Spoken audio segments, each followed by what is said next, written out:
राष्ट्र सह्याद्री, आवाज जनतेचा, प्रयत्न जनहिताचा. साकूर पठार भागातील गौण खनिज तस्करीला लगाम लागेना. काही दिवसांपूर्वी मुळा नदीला पूर आला. मुळा नदीला पूर आल्याने वाळू तस्करांची वाळू बंद झाली. आज नदीचे पाणी कमी झाल्यानंतर लगेचच वाळू तस्करांनी आपली नामी शक्कल लढवण्यास सुरुवात केली. थेट जांबूत गावच्या स्मशानभूमीतून वनविभागाच्या क्षेत्रातून नदीच्या कडेने जेसीबी मशीनच्या सहाय्याने रस्ता करून वाळू तस्करीचा बेत आखला. विशेष म्हणजे हा रस्ता तयार करत असताना काही सुज्ञ नागरिकांनी वनविभागाच्या अधिकाऱ्यांना कल्पना दिली. यावर वनविभागाच्या वतीने कारवाई करणार असल्याचे RFO ताम्हाणे यांनी आमच्या प्रतिनिधींशी बोलताना सांगितले. साकूर पठार भागात सध्या अवैध धंद्यावाल्यांची मुजोरी वाढली आहे. सर्वच अवैध धंद्यांना राजश्रय देणाऱ्या आकाच्या कृपेने हे सर्व काळे धंदे सुरू आहेत.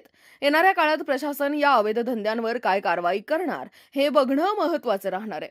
सध्या आपण या नदीवरून कशा पद्धतीने वाळू तस्करांनी हा रस्ता बनवलाय हे पाहूयात. राष्ट्र सह्याद्री न्यूजसाठी प्रतिनिधी सोमनाथ डोळे, झरेकाठी. राष्ट्र सह्याद्री, आवाज जनतेचा, प्रयत्न जनहिताचा.